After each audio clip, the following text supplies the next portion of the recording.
welcome to the Rising Stars of Comedy. I'm Akriti Tyagi. This is an extremely important episode for us as Rising Stars completes its 100 episodes today. Cherry on the cake for us is our guest for this show. I have worked with him on The Bottom Line and was instantly enamored with his wit, his intelligence, his chilled out nature. But most of all, his humility, his charm, his exuberant energy. He has performed across the nation, has authored 2 books, is the founder of one of India's premier comedy groups, the East India Comedy. He is undoubtedly one of India's top comedians, a force to be reckoned with.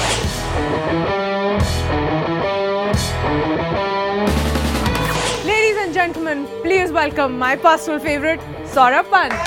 Woo! Yes! Thank you! Oh my God, this is amazing! This is such an honor for you. Yes, it is. Thank you. What a great joke I have opened with. I really want to know what this mic is doing here when there's nobody sitting watching this. Because we are doing a mock comedy show here. A mock comedy show. Yes. That's why you decided to call me. It's like this is guy who does comedy pretendingly. Yeah. And I like how this comparison between our looks. Like you're dressed for the Oscars, Yeah. I'm dressed for like See, I'm Kalba Devi. preparing. I'm preparing. What is I'm that? preparing. You're pretending to be a snake. No, I'm preparing. So what's up? So what's your journey to comedy been like? Hey. How have you felt? It's been a good one year. Thanks, yeah. Yeah? Thank That's you so so nice. much for asking. It's a pleasure. Yeah, So- but I'm still the host of the show, Yeah. so we'll start the show on that note. Thank you. I love cricket and I watch cricket like a true Indian should. I don't watch it on like ESPN, Star Sports, I watch it on Doordarshan. Because Doordarshan makes cricket 10 times more exciting. Anything could happen in the middle of the match. It could be the most crucial moment in the match. Bharat को चाहिए 5 run जीतने के लिए. गेंदबाज अंदर आए हैं, गेंदबाज ने बॉल डाली, धोनी ने बल्ला घुमाया, बॉल हवा में, ball Nirma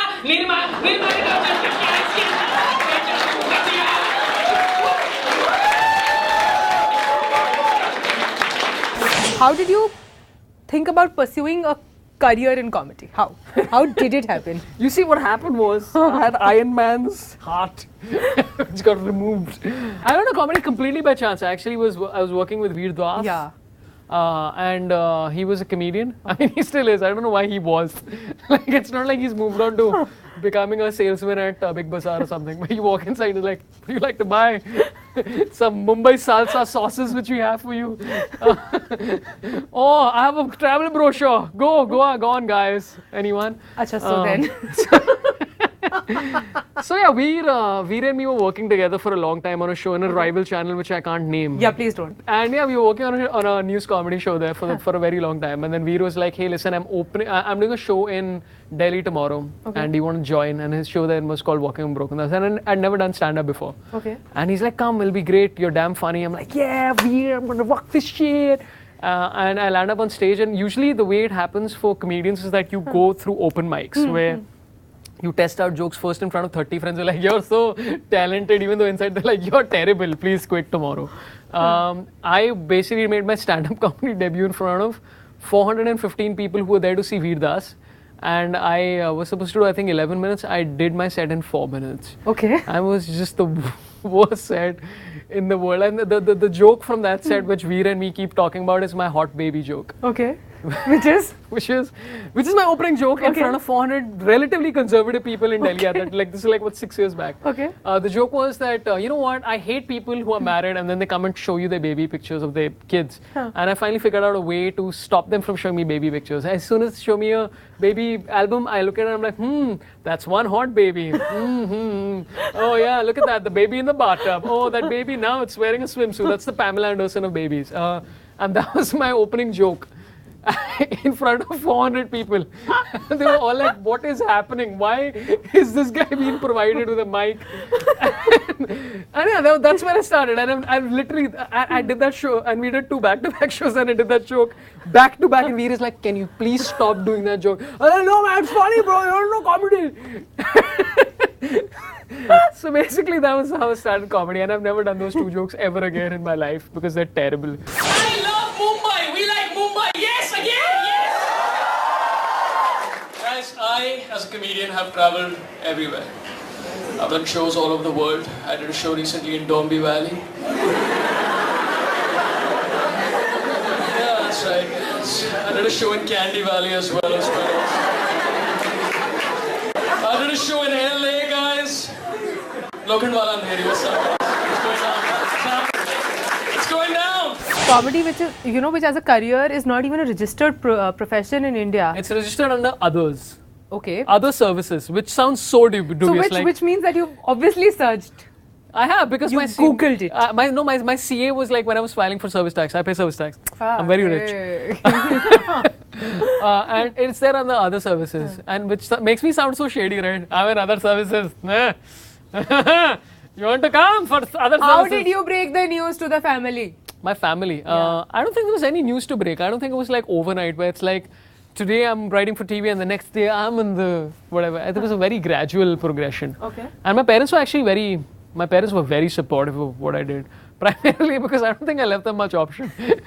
where I was like, they were very, very supportive and very nice, but even if they weren't, I think I would have still been what I'm doing right now. And also my sister more than made up for me, because she's very overqualified and she's an MBA and she won scholarships to do MBAs abroad, and Wow. very intelligent and annoying. No, my sister's awesome. Okay. So I think she made up for it. So I think they realized that that's where we're going to earn credibility as a family from, and this guy's where we're going to earn disrepute. And there was a year where I think I had. So after I left college, I tried everything. I love cricket, man. I hate it when you're watching a match and in the middle of an over they cut to an advertisement. It doesn't make sense to me. Our cricketers are in half the ads anyway. Just stay on the ground, let them shoot the ad there itself. Middle of an over, Sachin appeals to the umpire. Umpire says not out. Sachin grabs the middle stump, stabs the umpire in the heart with it, turns to stump camera. Hi, life insurance. That could come anywhere. By the way, that's the first time in history Kamli has done a Sachin impersonation.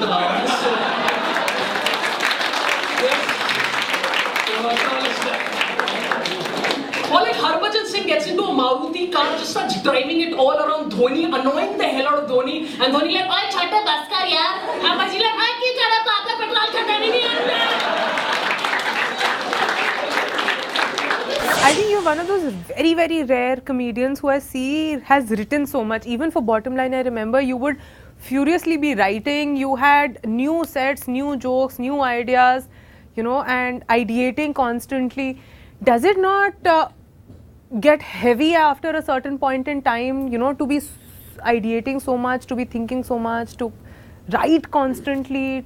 Well, it's a very weird thing, but like I think all comedians tend to not be good at too much. Yeah. Like it's like there are probably two things I'm good at doing in the planet, and one of them is writing jokes. Yeah. And I'll be good at writing novels. Right now I'm okay. He's written two. I've written two, guys. He's written I don't know two. who I'm talking to here. Me. Yeah, Me. I've written two, guys. Yeah, I mean, the body of work honestly comes from professional pride. I want to be the best at what I'm doing. I may not be there yet, I may never be there yet, but I will attempt to be there constantly. And also, it's a striving from coming from a very professional family. Yeah. Like my mom and dad were like UPSC toppers, which at that point of time basically meant that they were amongst the top 10 most intelligent people in that year in the history of the country. My sister is like very, very smart, very intelligent. So I always grew up in a family which sort of believed in being pretty professional, and I think most of the time I work with people who are professional. So I don't really see why a comedian can't work 6 hours a day. Okay. There is no reason why you can't write jokes for 6 hours a day. A lot of like younger cynical people are like, हाँ पर यार मेरा वो जो hit है ना वो कैसे आएगा, and you are just like selling out and writing, and I'm like, no, that's what you do. Yeah. How can you not? So yeah, I think there's like a love for comedy, B, professionalism, and also I like money. I like getting like paid. And that's for the stuff. bottom line. Yeah, that's the bottom line. Olino falicista furulilo fishate, which is Russian for oy, which is Russian for oy.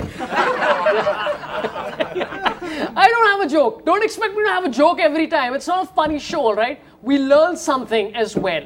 Anyway, let's crack some jokes, because things have happened. There was a meeting between a genocidal terrorist and a vainglorious journalist which kicked up a storm in India as Ved Pratap Vedic met Hafiz Saeed for an interview in Pakistan.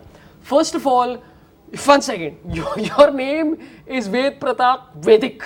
You sound less like a journalist and more like a Vedic maths class, like coaching class, like bacha, today I will teach you how to multiply your fame by ignoring the interest of your country raised to the power of me getting retweeted on Twitter equals success. You obviously, as I mentioned, you founded the East India Comedy. Yeah, I gave birth to it. He did, I was literally. pregnant for one day. Yes, and then the literally. stamp duty got paid. Yeah. So, And yeah. anybody who's seen the logo has seen his face on that. No, they removed my face from the logo, by the why? way. Yeah, they did. Like, How dare they? well, because everyone was like, why should we be under your thumb rule? Basically, my dictatorship it's was like a problem. that. Yeah. And also, yeah, so that's, I think ever since my name, my face got removed from the logo, I'm like, I'm done, bros. I'm working. No, so it's, but how did East India Comedy come about? So Sapan, Sahil, Kunal and me have been friends before we became comedians. I think we, like, it was almost like, you know how, like, Sindhis will join NSCI just because they are all Sindhis.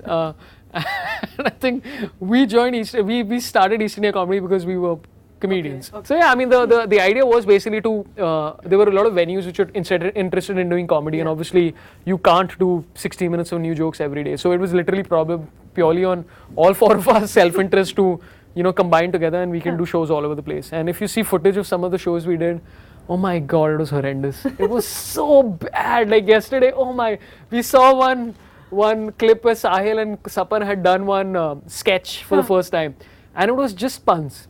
Really? It was just like, Sahil is like, so, I saw Godfather yesterday, and it's like, Al Pacino, what about Cappuccino? It was like that level of jokes, and we're like, what is this rubbish? so we were terrible, and I think, like, fortunately, I mean, also, we would have never been able to do like the number of videos and stuff that we do if we were separate, so yeah. My name is Saurabh Pant. This is the East India Comedy News, where we bring you the news that's fresh. Fresher than a Marwadi bride in her Suhagrat. Okay, that's a bad example. They're not fresh anymore. But look, traditionally, we've been told to always respect and mourn the dead.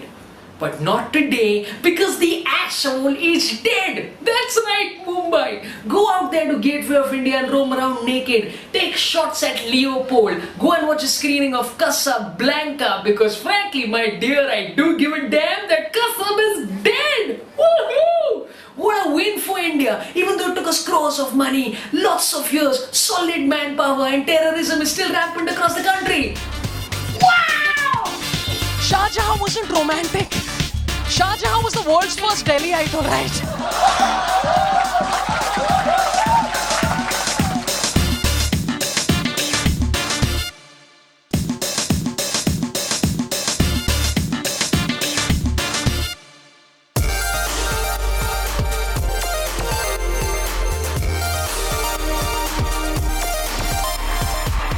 Hello and welcome back to the Rising Stars of Comedy. This is our 100th episode. We're with Saurabh Pant. Oh yeah, sorry, hi. Hey, congrats on your 100 episodes. Thank It's you. a landmark in It is. Indian television. And thank you for being a part of the show. I am thanking myself. Okay. I thank you, Saurabh. I really appreciate it.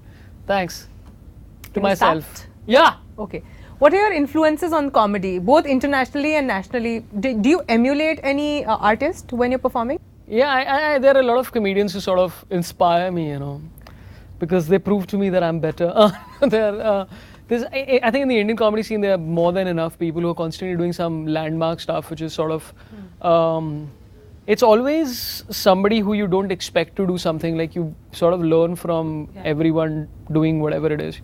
Internationally, there's like Brian Regan, who still, I think to date is probably my favorite comedian. Okay. He's non-offensive, non-sexual, doesn't abuse, and just hilarious.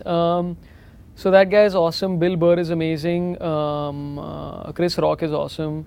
And in India, I think the people who inspired me for the longest time were actually people who you wouldn't expect. Like the first ever stand-up comedy show I ever saw was Johnny Lever. Okay. And Johnny Lee was doing a show at WIA Club, which at that time, it was a very weird show because, like, in retrospect, when I think about it, it was a very weird show because it was like, he was on a really high stage and everyone was standing and drinking around him.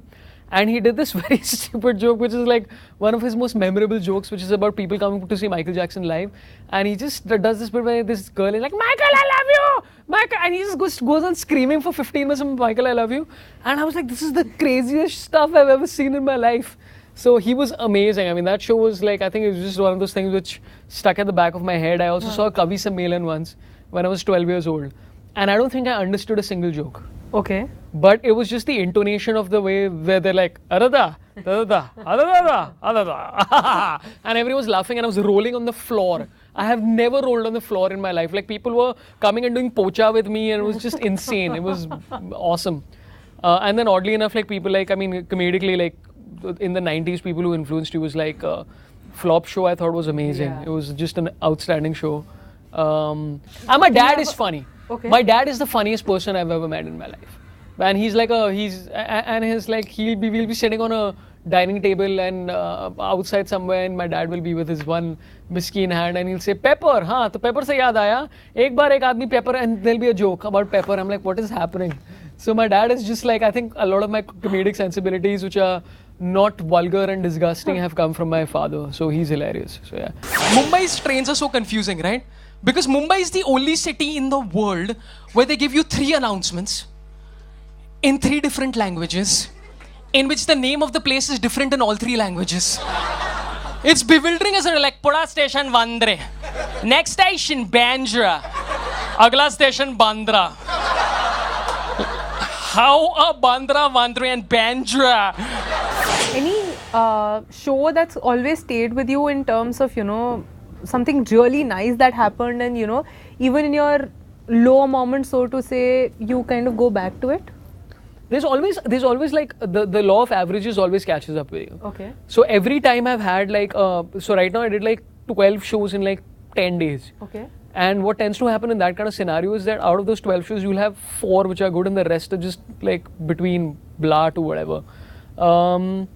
But what always tends to happen is that it'll be the most unexpected show. Okay. Which will completely like reinforce your belief that you should not jump into the rail tracks. Like that's like so right now I was doing I did a corporate show, which corporates is where you make your money and make your wife happy, and then you do a college show and that makes you feel like, hey, I'm funny. Yeah. So there was a show I did randomly in I think Udaipur a long time back. Okay. And again, it's Udaipur, so they are slightly more conservative with their response. Like, you don't expect them to go like, we are Udaipur, Rajasthan, throw camel at him. Like, it's not, it's slightly more toned down. And there was an old lady, 74, 75, okay, sitting in the first row, laughing her head off. Everything, she's like, I'm like, wow, I'm killing it. I'm breaking the barriers of age and time and dimension. And the rest of the crowd is like literally was fueled off her enthusiasm. Like, this lady made the show, so I meet her after the show. I'm like, ma'am, thank you so much for laughing. You were really amazing. Like, हाँ क्या बेटा? I said, नहीं, thank you. Like, नहीं, मुझे अंग्रेजी नहीं आती. I said, 1 second, क्या? Like, हाँ, मुझे अंग्रेजी नहीं आती. तो I'm like, आप किस बात पे हंस रहे थे? Like, तुम्हारा चेहरा इतना funny है. I'm like, thanks. that's like it. So I was just like, yeah. And she's like, बेटा, देख चेहरा देख. You travel a lot. You have a lot of commitments. How are you able to manage personal and professional life? I think my wife is she likes what I do. Okay. Fortunately. Okay. She's a fan. Okay, glad to hear that. How are we not?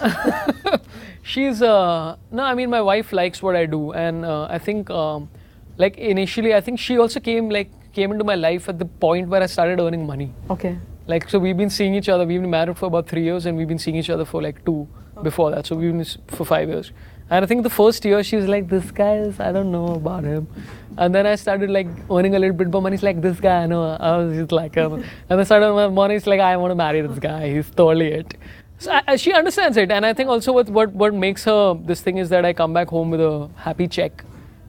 So literally every time I reach home, I'm like, I have a gift for you, and I give her a check. I'm not joking. Really? And she's like, yeah, it's okay, you can go for whatever you want. So, yeah. The Taj Mahal is not romantic if you know the entire story of Shah Jahan. Shah Jahan built the Taj Mahal for his 4th wife, who died while giving birth to their 14th child. After she died, he married her sister. Shah Jahan wasn't romantic. Shah Jahan was the world's first Delhiite, alright? What is a mantra that you live your life by? I think the mantra is just to enjoy what you do. Live and let live. Survive where the survival of the fittest is survived. An apple a day makes a fruit salad. Jack and Jill went up the hill. All work and no play makes Jack an engineer. I have more for you. I don't want. On that note, thank you so much, Saurabh, for being a part of this show. When the going gets It's been a tough, truly catch a bus. special episode for us. Thank you for tuning in, We'll have guys. more. That was our 100th episode. Thank you for giving us your loyalty, your patronage. Your Keep giving it, patronage. yes. What a nice word. You Yes. sound like McDonald's. Keep tuning in. Keep watching. That's it for us. Thank you.